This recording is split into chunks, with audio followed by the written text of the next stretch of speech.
আসসালামু আলাইকুম, স্বাগত জানাচ্ছি আরটিভির সন্ধ্যার সংবাদে। আপনাদের সঙ্গে আছি আমি ফারজানা তানি এবং আমি ফাহমিদা সালাম।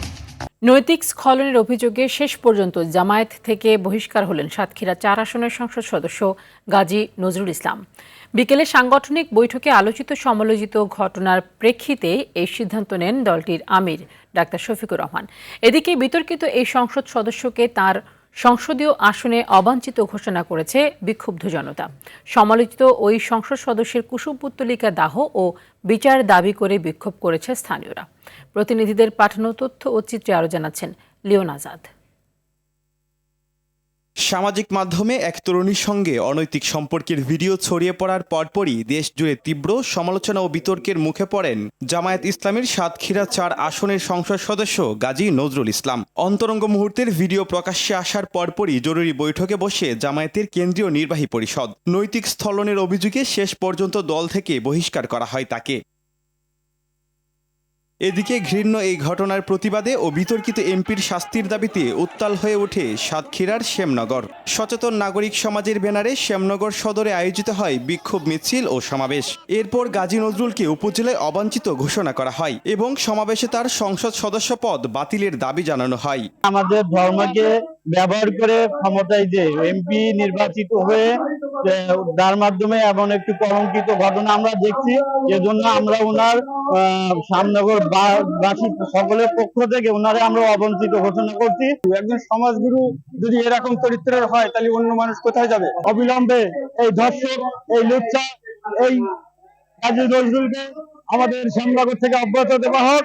আমরা নারীদের নিরাপত্তা চাই, আমরা নারীরা কোথাও নিরাপত্তা নেই। শুধু শ্যামনগরেই নয়, ক্ষোভের আগুন ছড়িয়ে পড়েছে খুলনার মংলাতেও। মংলার পৌর মার্কেট চত্বরে অনুষ্ঠিত মানববন্ধনে স্থানীয় নারী পুরুষেরা বিক্ষোভে ফেটে পড়েন। সমাবেশ শেষে এমপি গাজী নজরুলের কুশপুত্তলিকায় জুতাপেটা ও থুতু নিক্ষেপ করে আগুনে পুড়িয়ে দেয় বিক্ষুব্ধ জনতা। জামাত ইসলামের নাম দিয়ে বাংলাদেশের মা বোনের যে ইজ্জত নষ্ট করছেন, 71 সালে কি করেছেন তারই বহিঃপ্রকাশ আমরা দেখতে পাচ্ছি। আপনাদের যদি চরিত্র ভালো করতে পারেন তাহলে বাংলাদেশের মানুষ এমনিতে আপনাদেরকে রিসিভ করবে। এর আগে ঢাকার মগবাজারের একটি হোটেল কক্ষে ওই তরুণীর সাথে আপত্তিকর অবস্থায় ভিডিওটি ছড়িয়ে পড়লে নিজের ফেসবুকে ওই তরুণীকে দ্বিতীয় স্ত্রী বলে দাবি করছিলেন এমপি গাজী নজরুল। তবে তার বিয়ের এই দাবি নিয়েও সৃষ্টি হয়েছে নতুন বিতর্ক। দলীয় শৃঙ্খল ভঙ্গ আর নৈতিক স্থলনের দায়ে দল থেকে বহিষ্কার করা হলেও থামছে না জনরোষ। উঠেছে সংসদ সদস্য পদ বাতিল আর দৃষ্টান্তমূলক শাস্তির জোরালো দাবি। Leon Azad, RTV.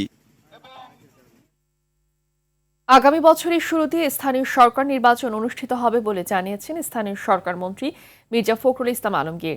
রাজধানীর ইঞ্জিনিয়ার্স ইনস্টিটিউটে এক আলোচনা সভায় তিনি কথা বলেন জনপ্রিয়তা ও জনসমর্থন নিয়ে সবাইকে নিরপেক্ষ নির্বাচনে অংশ নিতে হবে। একটি দল ধর্মের নামে বিভক্তির চেষ্টা করছে, তাদের অপচেষ্টা রুখে দিতে জনপ্রতিনিধিদের সতর্ক থাকারও আহ্বান জানান মন্ত্রী। দেশের প্রতিটি উন্নয়ন কর্মকাণ্ডে স্থানীয় সরকারের সম্পৃক্ততা আরও বাড়াতে এবং ইউনিয়ন পরিষদের চেয়ারম্যান ও সদস্যদের ভাতা বৃদ্ধির দাবির বিষয়ে সরকারের সঙ্গে আলোচনা করা হবে বলেও জানান মির্জা ফখরুল ইসলাম আলমগীর।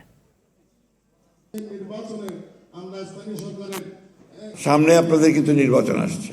আমি আপনাদের বলছি, আমরা এই বছর না হোক সামনের বছর প্রথম দিকে কিন্তু আপনাদের ইউনিয়ন পরিষদের নির্বাচন হবে এবং এই পরের দিন নির্বাচন হবে একেবারে নিরপেক্ষ। এখানে কোনো বিএনপি বলে বা জামাত ইসলাম বলে কোনো সুবিধা কেউ পাবে না। অর্থাৎ নিরপেক্ষ নির্বাচন হবে। আপনাদেরকে জনগণের ভালোবাসা নিয়েই আপনাদেরকে কিন্তু নির্বাচিত হতে হবে। আমরা লোকাল গভর্নমেন্টের থেকে আপনাদের এইটুকু নিশ্চয়তা দিচ্ছি যে আমরা সঠিক পথে, ন্যায়ের পথে এবং আপনাদের উন্নয়নের জন্য আমরা কাজ করে যাব। ইউনিয়ন পরিষদ চেয়ারম্যান পদে নির্বাচনে শিক্ষাগত যোগ্যতা কমপক্ষে স্নাতক নিশ্চিতে রুল জারি করেছেন হাইকোর্ট। একই সঙ্গে শিক্ষাগত যোগ্যতা নির্ধারণে ইউনিয়ন পরিষদ আইন কেন সংবিধানের সঙ্গে সাংঘর্ষিক ঘোষণা করা হবে না তাও জানতে চাওয়া হয়েছে। দুপুরে সুপ্রিম কোর্টের 2 আইনজীবীর করা রিটের প্রাথমিক শুনানি শেষে বিচারপতি আহমেদ সোহেল ও বিচারপতি ফাতেমা আনোয়ারের হাইকোর্ট বেঞ্চ এই রুল দেন। এতে এলজিআরডি সচিব, আইন সচিব ও প্রধান নির্বাচন কমিশনারকে জবাব দিতে বলা হয়েছে। এ বিষয়ে রিটকারী আইনজীবীরা বলেন, একজন চেয়ারম্যানকে গ্রাম আদালত পরিচালনার ক্ষমতা দেওয়া হয়েছে, যেই ক্ষমতা আইনে স্নাতক সম্পন্ন বিজেএসসি পরীক্ষায় উত্তীর্ণ একজন ম্যাজিস্ট্রেটের। তাই এদের শিক্ষাগত যোগ্যতা ন্যূনতম স্নাতক হওয়া উচিত। 28টি ক্ষমতা দেওয়া হয়েছে একজন চেয়ারম্যানকে। এই ক্ষমতা একজন পার্লামেন্ট মেম্বারকে দেওয়া হয়নি। সুতরাং যেহেতু বিচারিক ক্ষমতা একজন ম্যাজিস্ট্রেটের সাথে সাংঘর্ষিক, একজন ম্যাজিস্ট্রেট তাকে 3 লক্ষ টাকা সমমানের দ্বিতীয় শ্রেণীর ম্যাজিস্ট্রেট, জুডিশিয়াল ম্যাজিস্ট্রেট, সে বিচার করতে পারে, আর্থিক জরিমানা দিতে পারে 3 লক্ষ টাকা। একজন চেয়ারম্যান যে কিনা নির্বাচিত প্রতিনিধি, কিন্তু সে গ্রাম আদালতে বিচার করতে পারে 3 লক্ষ টাকা 2024 সংবিধান। তাহলে সে একজন অশিক্ষিত ব্যক্তি কিভাবে বিচারিক ক্ষমতা পায়? দীর্ঘ 6 মাস ঝুলে থাকার পর অবশেষে ঢাকা আশুলিয়া এলিভেটেড এক্সপ্রেসওয়ে প্রকল্পে জট খুলেছে। মেগা প্রকল্পটির দ্বিতীয় সংশোধনী প্রস্তাব অনুমোদন দিয়েছে জাতীয় অর্থনৈতিক পরিষদের নির্বাহী কমিটি। প্রকল্পের ব্যয় বেড়েছে 54.15%। এছাড়াও প্রধানমন্ত্রী তারেক রহমানের সভাপতিত্বে একনেক সভায় মোট 14,041 কোটি 21 লাখ টাকা ব্যয়ে আলোচিত এক্সপ্রেসওয়ে সহ অনুমোদন দেওয়া হয়েছে 8টি প্রকল্প। এর মধ্যে 3টি নতুন এবং সংশোধিত প্রকল্প 5টি। প্রকল্প বাস্তবায়ন আরও দ্রুত করতে নীতিমালা প্রণয়নের নির্দেশনা দেন প্রধানমন্ত্রী। বিল্লাল হোসেনের রিপোর্টে বিস্তারিত। চীনের অর্থায়নে 2017 সালের সেপ্টেম্বর থেকে 2022 সালের জুন পর্যন্ত মেয়াদে শুরু হয় রাজধানীর দ্বিতীয় দ্রুতগতির উড়াল সড়ক ঢাকা আশুলিয়া এলিভেটেড এক্সপ্রেসওয়ের নির্মাণ কাজ। 16,901 কোটি 32 লাখ টাকা বরাদ্দ নিয়ে নির্মাণ কাজ শুরু হলেও পতিত আওয়ামী লীগ সরকারের আমলে 2 দফা বেড়ে প্রকল্পের ব্যয় দাঁড়ায় 26,581 কোটি টাকায়। বাংলাদেশ সেতু কর্তৃপক্ষের এই উড়াল সড়কের কাজ 80% শেষ হওয়ার পর ব্যয় 1,54% বৃদ্ধি করল সরকার। বুধবার সচিবালয়ে প্রধানমন্ত্রী তারেক রহমানের সভাপতিত্বে 6ষ্ঠ জাতীয় অর্থনৈতিক পরিষদ নির্বাহী কমিটির সভায় অনুমোদন দেয়া হয়। সভায় উত্থাপন করা হয় 9টি প্রকল্প। এর মধ্যে 14,041 কোটি 21 লাখ টাকা ব্যয়ে 8টি প্রকল্পের অনুমোদন দেয় একনেক। আজকে 22 জুলাই বৈঠকের পর ঢাকা আশুলিয়া এলিভেটেড এক্সপ্রেসওয়ের প্রকল্পের ব্যয় বাড়ানোর বিষয়ে সাংবাদিকদের প্রশ্নে কথা বলেন পরিকল্পনা প্রতিমন্ত্রী জুনায়েদ সাকি। দুটো কারণে, একটা হচ্ছে যে মূলত ডলার রেট একটা বড় আকারে পরিবর্তন ঘটেছে, অঙ্গ সংযোজনের ফলে খরচের একটা বৃদ্ধি আছে, আর কিছু ইউটিলিটি লাইন মানে স্থানান্তরের যেটা মূল ডিপিপিতে সেখানে ছিল না, যার ফলে ইউটিলিটি লাইন স্থানান্তরের একটা খরচ বৃদ্ধি পেয়েছে, আর 5টি নতুন অঙ্গ সংযোজনের খরচ বৃদ্ধি পেয়েছে। প্রতিমন্ত্রী জানান, অনুমোদিত প্রকল্প বাস্তবায়নে আরও দ্রুত করতে নীতিমালা প্রণয়নের নির্দেশ দিয়েছেন প্রধানমন্ত্রী। এই প্রকল্প বাস্তবায়ন, প্রকল্প গ্রহণ প্রক্রিয়া, প্রকল্পের অর্থায়ন, অর্থ যে ব্যয় হচ্ছে তার যে পুরো প্রক্রিয়া, এবং যে সমস্ত খাতে অর্থ ব্যয় হয় সেই অপ্রয়োজনীয় খাতগুলোকে চিহ্নিত করার সবসময় চেষ্টা করেছেন, এবং সেই বিষয়গুলো আজকের সভাতেও প্রত্যেকটি প্রকল্পের ক্ষেত্রে নানা ডাইরেক্টিভস আছে, অবজারভেশন আছে, কিন্তু এইসব পর্যবেক্ষণ এবং নির্দেশনা সহই এগুলোকে অনুমোদন করা হয়েছে। খুলনার রূপসায় একটি সড়ক নির্মাণ নিয়ে তদন্ত রিপোর্টের পরিপ্রেক্ষিতে ব্যবস্থা নেয়ার কথা প্রধানমন্ত্রী নিজে বলেছেন বলেও জানান পরিকল্পনা প্রতিমন্ত্রী। মানে বিষয় অর্থাৎ এর আগে। বিল্লাল হোসেন, RTV, ঢাকা।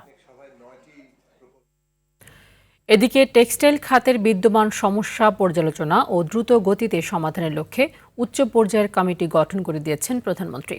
বুধবার সকালে বাংলাদেশ সচিবালয়ের প্রধানমন্ত্রীর কার্যালয়ে তাঁর সঙ্গে বাংলাদেশ টেক্সটাইল মিলস অ্যাসোসিয়েশনের নেতাদের সৌজন্য সাক্ষাতে এই কমিটি গঠিত হয়। বৈঠকে তৈরি পোশাক ও বস্ত্র খাতের বর্তমান পরিস্থিতি, রপ্তানি সম্ভাবনা এবং আন্তর্জাতিক বাজারে প্রতিযোগিতা সক্ষমতা বাড়ানোর কৌশল নিয়ে আলোচনা করেন নেতারা। শিল্পায়ন, কর্মসংস্থান সৃষ্টি ও রপ্তানি আয় বৃদ্ধিতে এই খাতের অবদানের প্রশংসা করে সরকারের পক্ষ থেকে সব ধরনের নীতিগত সহযোগিতার আশ্বাস দেন প্রধানমন্ত্রী।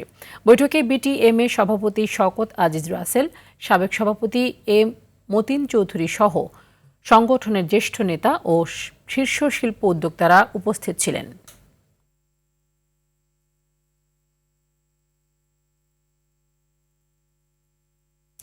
বেসরকারি ব্যবস্থাপনায় 3টি হজ প্যাকেজ ঘোষণা করেছে হজ agencies association of Bangladesh hub.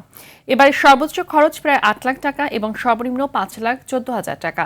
Saudi আরবের নতুন সেবা কাঠামোর কারণে ব্যয় কিছুটা বাড়লেও খাবার, কোরবানি ও উন্নত আবাসন সহ বাড়তি সুবিধা যুক্ত হওয়ায় প্যাকেজগুলোকে বাস্তবসম্মত বলছে সংগঠনটি। আরও জানাচ্ছেন আব্দুর রহিম। বেসরকারি ব্যবস্থাপনায় হজ প্যাকেজ 2027 ঘোষণা করেছে হজ agency association of Bangladesh hub,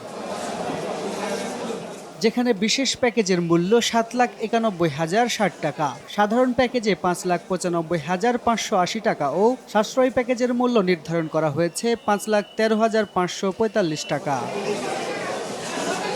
সংগঠনটির সভাপতি জানান, সৌদি সরকার ডি ক্যাটাগরির সেবা বাতিল করে সি ক্যাটাগরির বাধ্যতামূলক করায় সৌদি অংশে ব্যয় কিছুটা বেড়েছে। তবে প্রধানমন্ত্রীর নির্দেশনার কারণে 2027 সালের হজে বিমান ভাড়া কমেছে প্রায় 25,000 টাকা। বিগত বছরের ব্যয়ের ধারাবাহিকতায় সম্ভাব্য খরচ হিসাবে করে হজ প্যাকেজ প্রণয়ন করা হয়েছে।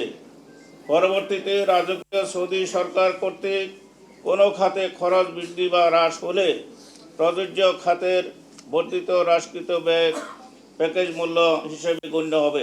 এখানে বিমানের ভাড়াটা প্রধানমন্ত্রীর নির্দেশে আজকে 25,000 টাকা আমরা কমাইতে পারছি।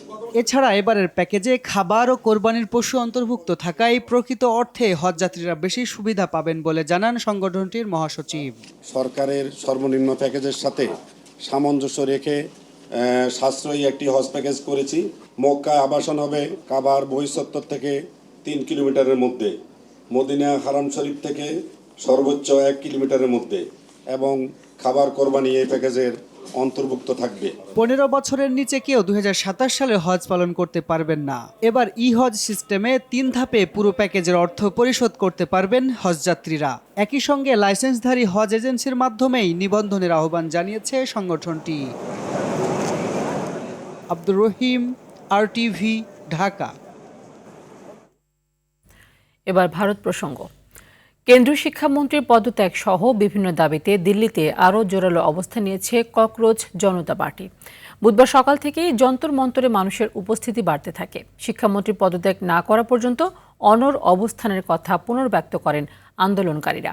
এদিকে শিক্ষার্থীদের পাশাপাশি এবার কেন্দ্রীয় সরকারের বিরুদ্ধে সরব হয়েছে বিরোধী রাজনৈতিক দলগুলো। আন্দোলনের প্রতি সংহতি জানিয়ে যুক্তরাষ্ট্র, যুক্তরাজ্য ও আয়ারল্যান্ডের কয়েকটি শহরেও সমাবেশ অনুষ্ঠিত হয়েছে। সামিউল শিহাবের রিপোর্টে বিস্তারিত। প্রশ্নপত্র ফাঁস ও শিক্ষা ব্যবস্থার অনিয়মের প্রতিবাদে ভারতে চলমান ছাত্র আন্দোলনে এখন উত্তপ্ত দিল্লির পরিস্থিতি। বুধবার সকাল থেকেই আবার যন্তর মন্তরে জমায়েত হতে শুরু করেন ককরোচ জনতা পার্টি ও বিভিন্ন ছাত্র সংগঠনের সমর্থকরা। সরকার দাবি না মানলে আন্দোলনের পরিধি আরও বাড়ানোর হুঁশিয়ারি তাদের।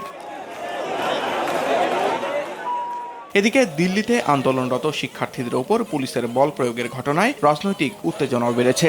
আন্দোলনে একে একে যোগ দিচ্ছে ভারতের বিরোধী রাজনৈতিক দলগুলো। বুধবার সংসদ ভবন চত্বরে কালো পোশাক পরে বিক্ষোভ কর্মসূচি পালন করেন বিরোধী জোটের সংসদ সদস্যরা।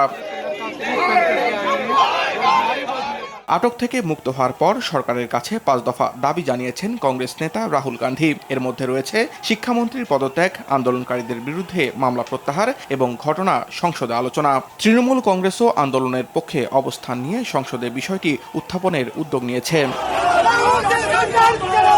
মঙ্গলবার প্রধানমন্ত্রীর বাসভবনের সামনে বিক্ষোভ থেকে রাহুল গান্ধী ও প্রিয়াঙ্কা গান্ধী আটকের পর রাতেই বিভিন্ন রাজ্যে বিক্ষোভে নামে কংগ্রেস কর্মীরা। যন্তরে মন্তরে সিজেপির পাশে দাঁড়ান মহারাষ্ট্রের সাবেক মুখ্যমন্ত্রী উদ্ধব ঠাকরে ও শিবসেনা নেতারা। মঙ্গলবার দিবাগত রাতেও দিল্লি জুড়ে কয়েক দফা বিচ্ছিন্ন ধাওয়া পাল্টা ধাওয়ার ঘটনা ঘটে। এতে এক র্যাপিড অ্যাকশন ফোর্সের সদস্য গুরুতর আহত হন। বিক্ষোভে তরবারি ও পাথর হাতে ঢুকে পুলিশের ওপর চড়াও হয় খালিস্তানপন্থীরা। চলমান আন্দোলনকে কেন্দ্র করে দিল্লির নিরাপত্তা ব্যবস্থা জোরদার করা হয়েছে। হাসপাতালেও অনশন চালিয়ে যাচ্ছেন সোনাম ওয়াংচুক। তবে তার সঙ্গে দেখা করে সরকারের পক্ষ থেকে সংসদে এ বিষয়ে আলোচনার বার্তা দিয়েছেন 2 কেন্দ্রীয় মন্ত্রী। সামিউল শিহাব, RTV। দর্শক, এ বিষয়ে আলোচনাতে দিল্লি থেকে সরাসরি যুক্ত হচ্ছেন সিনিয়র সাংবাদিক বীরেন ভট্টাচার্য। বীরেন, দিল্লির বর্তমান পরিস্থিতি কেমন দেখছেন? ঠিক কোন দিকে যাচ্ছে আন্দোলন? আরেকটি বিষয় জানাবেন, সেটা হচ্ছে সরকার ও বিরোধী পক্ষ কি বলছে এই আন্দোলন নিয়ে। প্রথম কথা হচ্ছে, যখন এই ককরোচ পার্টি প্রথম শিক্ষা ব্যবস্থা প্রশ্নপত্র ফাঁস নিয়ে আন্দোলন শুরু করেছিল, তখন এই আন্দোলনটা পুরোটাই ছিল ককরোচ পার্টির একটা আন্দোলন। ফলে সেইভাবেই ছিল। তারপরে সোনম ওয়াংচুর যোগদান এবং তারপর বিরোধীদের যোগদান, মানে ভারতের যে বিরোধী দলগুলি আছে তাদের যোগদান, এর ফলে এখন পুরো বিষয়টা সরকার বনাম বিরোধী হয়ে গেছে। ককরোচ পার্টি এখন প্রাসঙ্গিকতা ককরোচ পার্টির কম হয়ে গেছে, এটা সরকার বনাম বিরোধীদের লড়াই। বিগত কয়েকদিন ধরে, গত দুদিন আগে তারা সংসদ অভিযান করেছে, সোমবার দিনই করেছে। তো সংসদ অভিযানের ফলে দিল্লিতে রণক্ষেত্রে পরিণত হয়েছিল গোটা দিল্লি, সমগ্র দিল্লি অবরুদ্ধ, সমস্ত রাস্তা বন্ধ, বেশিরভাগ মেট্রো স্টেশন খোলা হয়নি। এবং সেই ঘটনা, গতকাল কিছুটা পরিস্থিতি শান্ত ছিল, কিন্তু আজকে সকাল থেকে তার দ্বিগুণ পরিস্থিতি তৈরি হয়েছে। 16টা দিল্লির মোট বর্তমানে এখন এই সময় দাঁড়িয়ে 18টা মেট্রো স্টেশন বন্ধ। সমস্ত সেই 18টা মেট্রো স্টেশনে ঢোকা বা বেরোনোর সমস্ত রাস্তা বন্ধ। কয়েকটি স্টেশনে কেবলমাত্র ইন্টারচেঞ্জিং এর সুবিধা রয়েছে। দিল্লির রাজপথে বিক্ষোভ চলছে, যন্তর মন্তরে বিক্ষোভ চলছে। এছাড়া বিভিন্ন দিল্লি এনসিআর এর বেশ কিছু ক্লাস্টারে তারা জমায়েত হয়ে বিক্ষোভ করছে এবং সরকার কিন্তু বলছে যে আমরা আলোচনার জন্য প্রস্তুত, তবে অফিসিয়ালি এখনো তাদের আলোচনার জন্য আমন্ত্রণ জানানো হয়নি। তাদের একটাই বিরোধী দলের প্রতিনিধিরা বারে বারে সেখানে অনশন তাদের আন্দোলনের মঞ্চে যন্তর মন্তরে গিয়ে সেখানকার নেতাদের সঙ্গে, আন্দোলনরত পড়ুয়াদের সঙ্গে কথা বলছেন, যোগাযোগ করছেন, অর্থাৎ বিরোধীদের একটা বড় সাপোর্ট তারা পাচ্ছে। আর সরকার এইখানেই অনড় অবস্থান নিচ্ছে, যেহেতু বিরোধী দলগুলো তাদের সঙ্গে যুক্ত হয়েছে, যার ফলে সরকার আরো কিন্তু অনড় মনোভাব নিচ্ছে। ফলে এর মধ্যেই, এই দাবির মধ্যেই কিন্তু ধর্মেন্দ্র প্রধান, শিক্ষামন্ত্রী, তার কিন্তু ইস্তফা দেওয়ার সম্ভাবনা একেবারে নেই বললেই চলে। কারণ ককরোচ পার্টি পড়ুয়াদের আন্দোলনের ফলে যদিও বা ইস্তফা দেওয়ার সম্ভাবনা ছিল, বিরোধী দলগুলো যুক্ত হওয়ার ফলে সম্ভাবনা একেবারেই নেই বললেই চলে এই মুহূর্তে দাঁড়িয়ে। এবং সমগ্র দিল্লিতে এখনো পর্যন্ত, আমি যে অফিসে বসে আছি তার থেকে কিছু দূরেই কাঁদানে গ্যাসের সেল এখনো পর্যন্ত ফাটানো হচ্ছে। দিল্লিতে সমস্ত রকমের, যত রকমের ফোর্স আছে সমস্ত নামানো হয়েছে অপ্রীতিকর পরিস্থিতি এড়াতে। তবে সকাল থেকে এখনো পর্যন্ত কিন্তু দিল্লি পুলিশ, সিআইএসএফ বা যে সমস্ত কেন্দ্রীয় বাহিনী রয়েছে তারা কিন্তু যথেষ্টই ধৈর্য বা সংযমের প্রমাণ এখনো পর্যন্ত দিয়েছে। তারা এখনো পর্যন্ত কোনো মানে কোনো কঠোর অবস্থান নেয়নি বা কোনো অপ্রীতিকর ঘটনা বা ভয়ঙ্কর লাঠিচার্জ ইত্যাদি এই ধরনের ঘটনা এখনো পর্যন্ত ঘটেনি। যতটা সম্ভব নিয়ন্ত্রণ করার চেষ্টা করা হচ্ছে এবং তাদের একটাই দাবি যে ধর্মেন্দ্র প্রধানকে পদত্যাগ করতে হবে। তবে এর একটা ছাত্র আন্দোলন এইভাবেই জমাট বাঁধে অন্যান্য জায়গাতেও আমরা দেখেছি। এর আগেও ভারতবর্ষে ছাত্র আন্দোলন হয়েছে, কিন্তু এবারের পরিস্থিতি সম্পূর্ণ কিন্তু অন্য। একদিকে যখন ছাত্র আন্দোলন তারা করছে, বিরোধীরা সকলেই তাদের সমর্থন করছে, সোশ্যাল মিডিয়াতেও তারা বড় সমর্থন পাচ্ছে, অন্যদিকে দিল্লির সাধারণ মানুষের কিন্তু অনেকটা সমস্যায় পড়তে হয়েছে।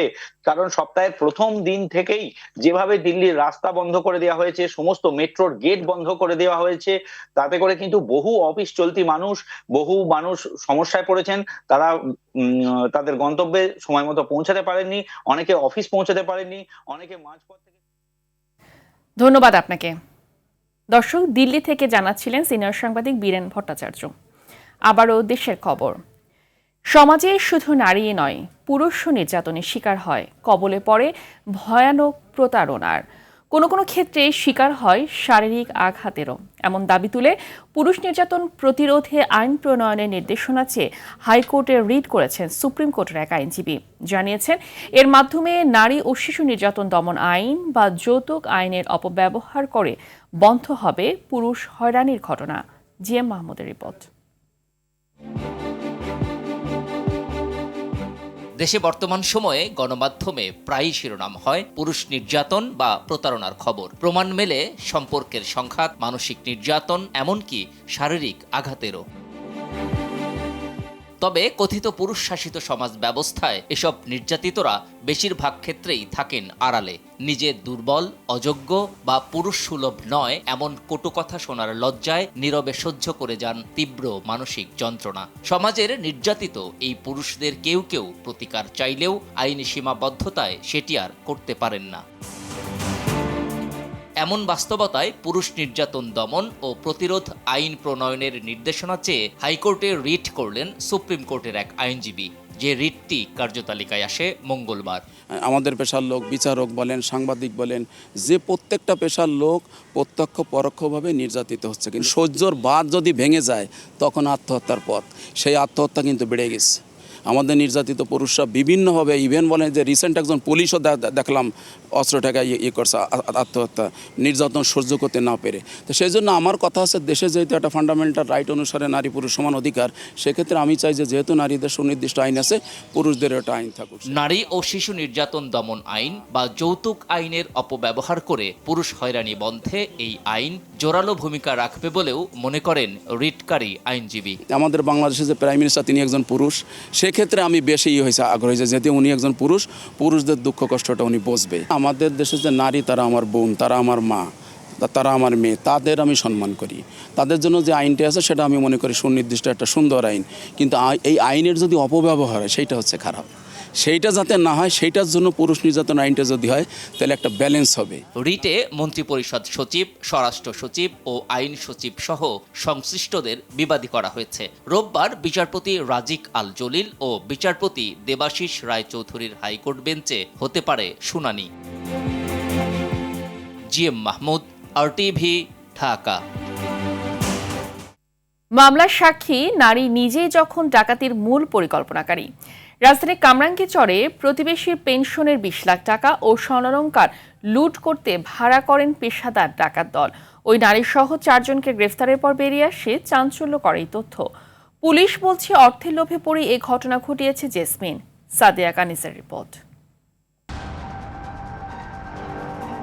18 জুলাই সন্ধ্যা 7:30 সিসিটিভি ফুটেজে দেখা যায় কামরাঙ্গীরচরের মাহাদিনগর এলাকার একটি ভবনে প্রবেশ করছে 5 ব্যক্তি। নিচে পাহারায় ছিল আরও 3 সহযোগী। ডাকাতির উদ্দেশ্যে 5ম তলার ফ্ল্যাটে ঢুকে 3 নারীকে বেঁধে মারধর করে তারা। পরে নগদ টাকা, স্বর্ণালংকার ও মোবাইল লুট করে পালিয়ে যায় অপরাধীরা।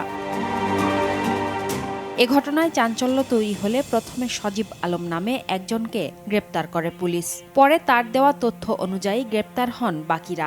জিজ্ঞাসাবাদে বেরিয়ে আসে পুরো ডাকাতির পরিকল্পনাকারী ও তথ্যদাতা ছিলেন একই ভবনের বাসিন্দা গ্রেপ্তার জেসমিন। এই 3 জনকে গ্রেপ্তার করার পরে আমরা তাদেরকে ব্যাপক জিজ্ঞাসাবাদ করি। ফলশ্রুতিতে আমরা জানতে পারি এই ঘটনার মূল হোতা এবং মূল পরিকল্পনাকারী একই ভবনে 7ম তলায় বসবাসরত জিয়াসমিন ওরফে ইয়াসমিন নামে এক গৃহবধূ।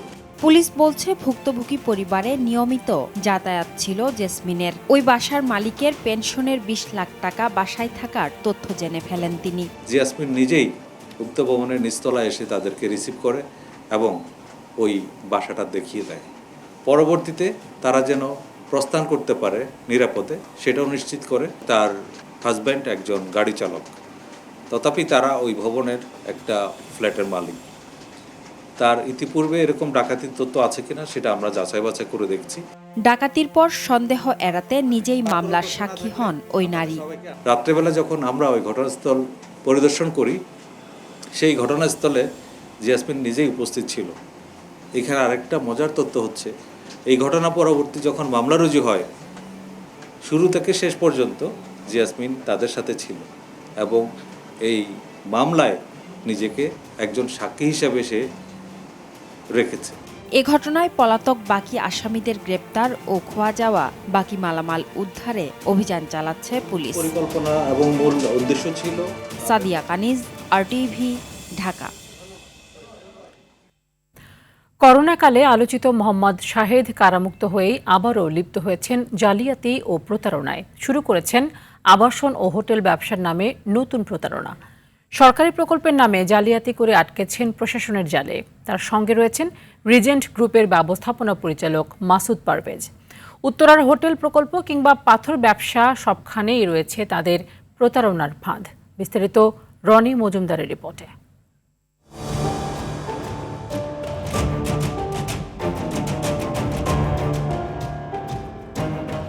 করোনায় মানুষকে জীবন মৃত্যুর মুখে ফেলে কারাবাস শেষে মুক্তি পেয়েই নতুন অপরাধে জড়ান রিজেন্ট গ্রুপের মোহাম্মদ শাহেদ। লক্ষ্য এবার আবাসন ও হোটেল ব্যবসায়। সম্প্রতি উত্তরায় দিয়াবাড়িতে রয়্যাল গ্লোরি নামে একটি হোটেলের শেয়ার বিক্রি নামে অর্থ হাতিয়ে নেয়ার অভিযোগ উঠেছে শাহেদ ও তার সহযোগী মাসুদ পারভেজের বিরুদ্ধে। বিপদেই পড়ে গেছি। উনি কমিট করেছিল জুলাই মাসের ফার্স্ট উইকে, মানে এই মাসের ফার্স্ট উইকে তাকে আমার ইনভেস্টমেন্টটা ফেরত দেবে। কথার কোনো সত্যি পাচ্ছি না।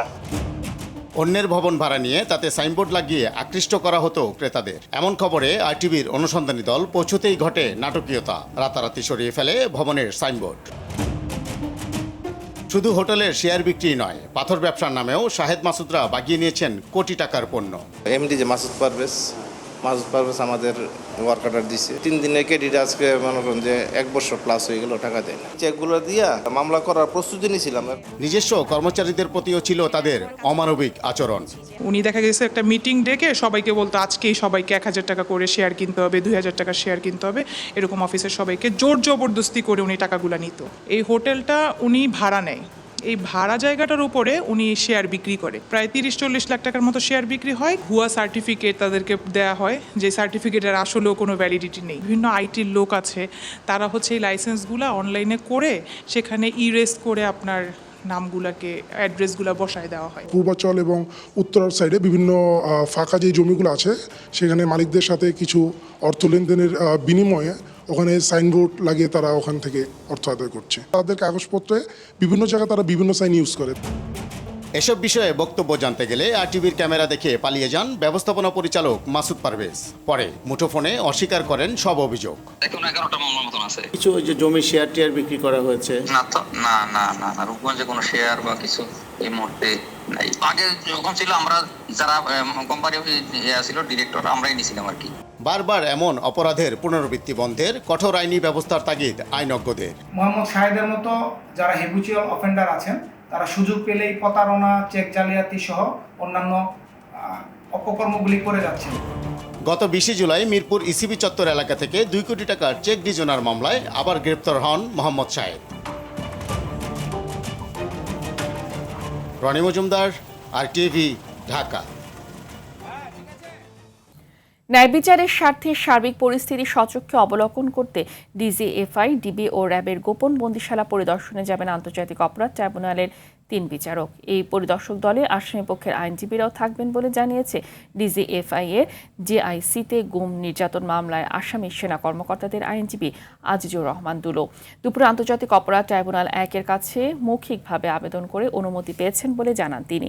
ন্যায় বিচার প্রতিষ্ঠায় এই উদ্যোগ গুরুত্বপূর্ণ বলে ভূমিকা রাখবেন বলে জানান তিনি। এর আগে মঙ্গলবার চিফ প্রসিকিউটর জানান, প্রচলিত আইন এবং ট্রাইব্যুনালের বিধিমালা অনুযায়ী প্রয়োজন হলে বিচারকরা ঘটনাস্থল পরিদর্শন করতে পারবেন।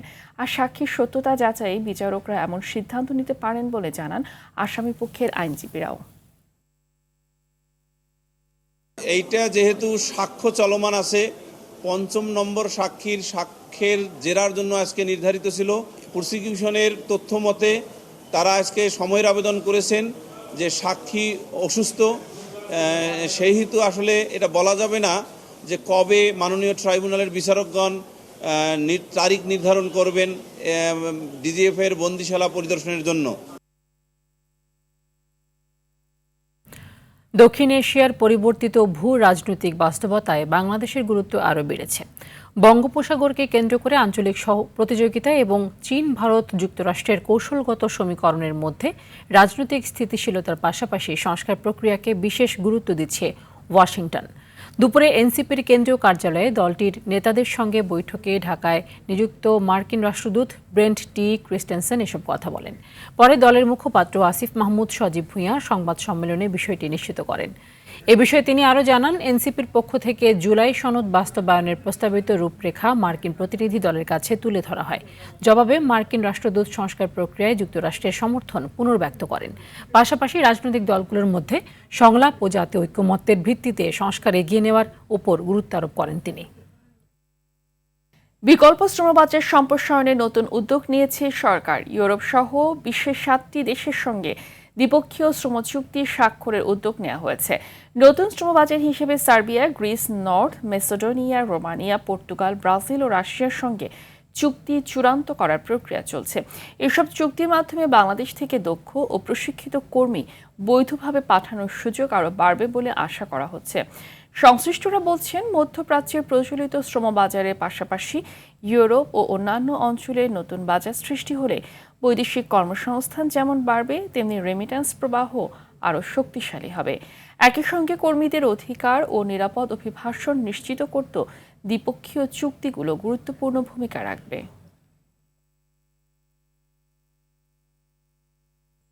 সরকার বিদ্যুৎ বিতরণ ব্যবস্থা বেসরকারি খাতে ছেড়ে দিতে চায় বলে মন্তব্য করে এতে সেবার মান বাড়বে বলে জানিয়েছেন বিদ্যুৎ ও জ্বালানি মন্ত্রী ইকবাল হাসান মাহমুদ টুকু। অন্যদিকে সীমিত সরবরাহের মধ্যে জরুরি ও অগ্রাধিকার খাতে গ্যাস দেওয়া অব্যাহত থাকবে বলে জানান জ্বালানি সচিব। রাজধানীর আলাদা দুটি অনুষ্ঠানে তারা এসব কথা বলেন। আরও জানাচ্ছেন আব্দুর রহিম। দেশে জ্বালানি সংকটের কারণে একদিকে যেমন শিল্প উৎপাদন ব্যাহত হচ্ছে, তেমনি দেশি বিদেশি বিনিয়োগেও বাধাগ্রস্ত হচ্ছে। এমন বাস্তবতায় রাজধানীর একটি হোটেলে জ্বালানি নিরাপত্তা ও রূপান্তর শীর্ষক এই সেমিনার। নবায়নযোগ্য জ্বালানির প্রসার, বিনিয়োগ, সম্ভাবনা ও সমস্যার কথা তুলে ধরেন বক্তারা। জ্বালানি রূপান্তরের ক্ষেত্রে দুর্নীতি, অদক্ষতা ও নীতিগত পরিকল্পনার ঘাটতিকে সবচেয়ে সমস্যা হিসাবে চিহ্নিত করেন নীতি নির্ধারকরা। সেবার মান বাড়াতে সরকার বিদ্যুৎ বিতরণ ব্যবস্থাকে বেসরকারি খাতে দিতে চাই বলে জানান বিদ্যুৎ ও জ্বালানি মন্ত্রী। সব রকমের ফ্যাসিলিটি আমরা তৈরি করছি ইনভেস্টমেন্টের জন্য। আর আমাদের প্রধানমন্ত্রী উনি বলেন যে এনাফ ইজ এনাফ, সরকারি পয়সা কিছু করেন না, প্রাইভেটকে দিয়ে দেন, প্রাইভেট চালাকেরা। পাশেই দেখেন না, কলকাতাতে গোয়েঙ্কারা চালাচ্ছে, বোম্বেতে আপনার রিলায়েন্স চালাচ্ছে। অন্যদিকে সচিবালয়ে জ্বালানি ও খনিজ সম্পদ বিভাগের সংবাদ সম্মেলনে যুগ্ম সচিব বলেন, দীর্ঘদিন ধরে জ্বালানি খাতের আমদানি নির্ভরতা গ্যাস সংকটের অন্যতম কারণ। দুটো এফএসআরিওর মধ্যে একটা এফএসআরিওতে একটু যান্ত্রিক ত্রুটি দেখা দিয়েছে। একটাতে সংকট দেখা দিলে স্বাভাবিক কারণে একটা ডিসরাপশন তৈরি হয়। সেই ডিসরাপশনের কারণেই সিএনজি স্টেশনগুলোতে একটু লাইন আছে, বাট এটা খুবই সাময়িক। আমাদের মেরামতের কাজ চলছে, আশা করছি যে ইনশাল্লাহ আমরা 2-3 দিনের মধ্যে এটা সমাধান হয়ে যাবে। এ সময় শিল্প প্রতিষ্ঠানের প্রতিনিধি সহ বিদেশি উন্নয়ন সহযোগীরা আলোচনায় অংশ নেন। আব্দুর রহিম, RTV, ঢাকা। হরমুজ প্রণালীতে ইরানের টোল আদায় অত্যন্ত বিপজ্জনক নজির বলে মন্তব্য করেছেন মার্কিন পররাষ্ট্রমন্ত্রী মার্কো রুবিও। ফিলিপাইনের ম্যানিলায় 59তম পররাষ্ট্রমন্ত্রী পর্যায়ের আসিয়ান বৈঠকে কথা জানান তিনি। বৈঠকে সদস্য দেশগুলোর বাণিজ্য, আন্তর্জাতিক ভূ রাজনীতি সহ চলমান বৈশ্বিক সংকট নিয়ে আলোচনা হয়েছে। এছাড়া সম্মেলনের সাইড লাইনে চীন ও রাশিয়ার পররাষ্ট্রমন্ত্রীদের সাথে বৈঠক করেছেন বাংলাদেশের পররাষ্ট্রমন্ত্রী খলিলুর রহমান। বিস্তারিত জানাচ্ছেন আব্দুল মালেক। ফিলিপাইনের ম্যানিলায় চলছে আসিয়ানভুক্ত দেশগুলোর পররাষ্ট্রমন্ত্রী পর্যায়ের 5 দিনের বৈঠক। বুধবার বৈঠকে দেওয়া বক্তব্যে আবারও ইরানকে কাঠগড়ায় দাঁড় করিয়েছে মার্কিন পররাষ্ট্রমন্ত্রী মার্কো রুবিও। রুবিও বলেন, হরমুজ প্রণালী নিয়ন্ত্রণ ও টোল আদায় বিশ্বের অর্থনীতি এবং নৌ চলাচলের স্বাধীনতার জন্য হুমকি স্বরূপ। পাশাপাশি লোহিত সাগরের বাবেল বান্দে প্রণালী নিয়ন্ত্রণের যে হুমকি দিয়েছে হুতি গোষ্ঠী, এজন্য ইরানকে দায়ী করেন এই মার্কিন পররাষ্ট্রমন্ত্রী। চলমান সংঘর্ষের মধ্যেও যুক্তরাষ্ট্র আলোচনার জন্য আগ্রহী বলেও জানান তিনি। আমি আবারও পুনরাবৃত্তি করতে চাই, যুক্তরাষ্ট্র সবসময় কূটনীতিতে প্রতিশ্রুতিবদ্ধ। আমরা উন্মুক্ত, উদারমনা এবং সমঝোতার মাধ্যমে সমস্যার সমাধানে সর্বদা আগ্রহী। বৈঠকে 2026 সালকে আসিয়ান ভারত সামুদ্রিক সহযোগিতা বর্ষ ঘোষণা করে ভারতের পররাষ্ট্রমন্ত্রী এস জয়শঙ্কর। বর্তমান পরিস্থিতিতে বৈশ্বিক সাপ্লাই চেন, জ্বালানি, খাদ্য, স্বাস্থ্য নিরাপত্তা হুমকির মুখে উল্লেখ করে বৈশ্বিক বাণিজ্য পথগুলোর উপর নির্ভরতা কমাতে সদস্যদের সহযোগিতার আহ্বান করেন তিনি।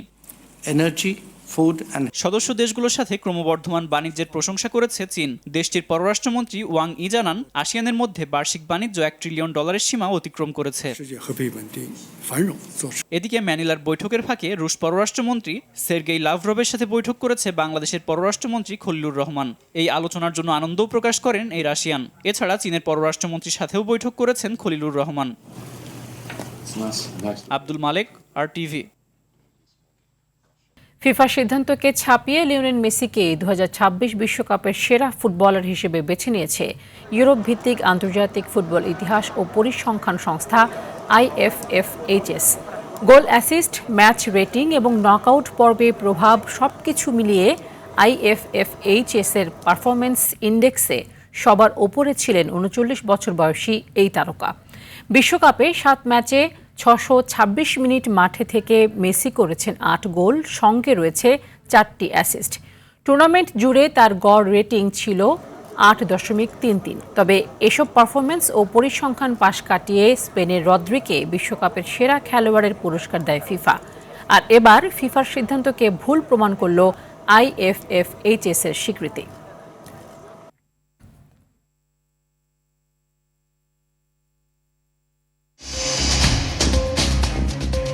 সন্ধ্যা সংবাদ এ পর্যন্তই। রাতের সংবাদ 11:15টায় দেখার আমন্ত্রণ রইল। ধন্যবাদ সকলকে। ধন্যবাদ।